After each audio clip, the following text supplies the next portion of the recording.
Hi everyone, happy independence day to you all. నువ్వు నాకు మాత్రం ఎంత కనిపిస్తున్నావు?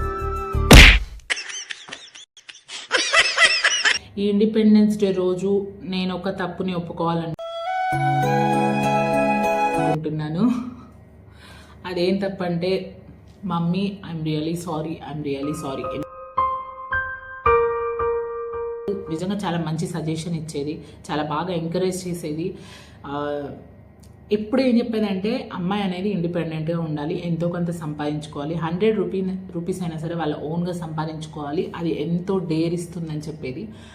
బట్ నిజం చెప్తున్నా, ఆ టైంలో మా మమ్మీ మా డాడీ ఉన్నారు కదా, తర్వాత మా తమ్ముడు ఉన్నాడు కదా, తర్వాత నా హస్బెండ్ ఉంటాడు కదా, ఇలా ఆలోచించేదాన్ని. అస్సలు ఇండిపెండెంట్గా ఉండేందుకు నేను అసలు ఇంట్రెస్ట్ చూపించేదాన్ని కాదు. దాని ఎఫెక్ట్ నేను ఇప్పుడు అనుభవిస్తున్నా. ఇప్పుడు ఇంట్లో అమ్మా నాన్నతో గొడవ అయితే వాళ్ళు మనల్ని బ్రతిమాలుతారు, మళ్ళీ ఎలా అయినా మనల్ని దగ్గర తీసుకొచ్చుకుంటారు, ప్రేమ చూసుకుంటారు. కాబట్టి అక్కడ మనకి ఇండిపెండెంట్ వాల్యూ అంత అర్థం అవ్వదు. కానీ ఎప్పుడైతే మ్యారేజ్ చేసుకుంటారో, హస్బెండ్తో గొడవ వచ్చినప్పుడు, అది చాలా దూరం వెళ్ళినప్పుడు మనం వెళ్ళి ఒంటరిగా బతకలేము, అలా అని చెప్పి వీళ్ళ దగ్గర అడ్జస్ట్ అయ్యి కూడా ఉండలేము. ఈ రోజుల్లో అయితే ఇంకా ఘోరం. అడ్జస్ట్ అయ్యి ఉంటే ఏమేం జరుగుతున్నాయో బయట చూస్తూనే ఉన్నారు కదా మీరు. కాబట్టి అడ్జస్ట్ అవ్వలేము, అలా అని చెప్పి బయట వెళ్ళి ఒంటరిగా కూడా బతకలేము. బికాజ్ మనం ఏం చేయట్లేదు, మనకి అసలు సంపాదన తెలీదు. ఒకేసారి ఇప్పుడు ఎలా ఉంటుందంటే, ఒకేసారి సముద్రంలో వదిలేసిన చేప పరిస్థితి అయిపోతుంది. మనకి ఏం అర్థం కాదు, మన చుట్టూ ఉన్న వాళ్ళంతా పరిగెడుతూ ఉంటారు, మనం ఒక దగ్గర కూర్చొని భయపడుతూ ఉంటాం.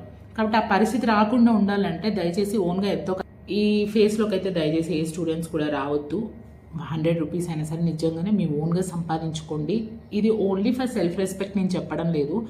మమ్మీని, డాడీని, హస్బెండ్ని మనీ అడుక్కోవడం సెల్ఫ్ రెస్పెక్ట్ అడ్డొస్తుందా మీకు అంటే సర్కాస్టిక్ క్వశ్చన్స్ అడగండి. సెల్ఫ్ రెస్పెక్ట్ కోసం ఒక్కటే కాదు, సేఫ్టీ కోసం కూడా చెప్తున్నా, డేర్ కోసం కూడా చెప్తున్నా. మీకు ఎక్కడ ఎలాంటి ఇష్యూ వచ్చినా మీరు ఎలోన్గా బతకడానికి బయటికి స్టెప్ అవుట్ ఈజీగా డేర్గా అయ్యి వెళ్ళాలంటే మటుకు మీరు ఎంతో కొంత ఓన్గా సంపాదించుకోవాలి. ఇది నేను ఎక్స్పీరియన్స్తో చెప్తున్నా. ఆ డేర్ అనేది ఆటోమేటిక్గా మీరు సంపాదించుకుంటుంటే, నలుగురిలో కలిసి తిరుగుతుంటే ఆ డేర్ అనేది మీకు ఆటోమేటిక్గా వస్తుంది. అది చాలా పెద్ద ఎమోషనల్, ఫినాన్షియల్ సపోర్ట్, చాలా డేర్ ఉంటుంది. ఓకే, నేను అందుకని చెప్తున్నా, నేను చేసిన మిస్టేక్ ఎవరో చేయొద్దు. అందుకోసం I'm really sorry mummy. And పేరెంట్స్కి కూడా చెప్తున్నా, మీరు ఎంత ఆస్తులు ఇచ్చినా కూడా అవి కాపాడుకునే ధైర్యం రావాలన్నా సరే ఇండిపెండెంట్గా ఉంటేనే మీ పిల్లలు అది పాసిబుల్ అవుతుంది. సో దయచేసి ఈ పెళ్ళి అనే మహాసముద్రంలోకి వదిలే ముందు డిప్రెషన్ మీ చిన్ని చేప పిల్లల్ని ఫస్ట్ ఇండిపెండెంట్గా బ్రతకడానికి ట్రైనింగ్ ఇచ్చి, వాళ్ళు కొన్ని రోజులు సక్సెస్ఫుల్గా ఇండిపెండెంట్ లైఫ్ని బతికిన తర్వాత ఈ పెళ్ళి అనే మహాసముద్రంలోకి వదిలిపెట్టండి. బికాజ్ ఈ రోజుల్లో పరిస్థితుల్ని చూసి ఆలోచించి చేయండి, ఏదైనా చేయడం. Okay, thank you so much అందరికీ. హోప్ మీరు ఇంకా ఇలాగే సపోర్ట్ చేసి నా చిన్ని ప్రయత్నాన్ని సక్సెస్ఫుల్గా చేస్తారని కోరుకుంటున్నాను. దయచేసి అందరూ సబ్స్క్రైబ్ చేసుకోండి, షేర్ చేయండి, లైక్ చేయండి. బాయ్.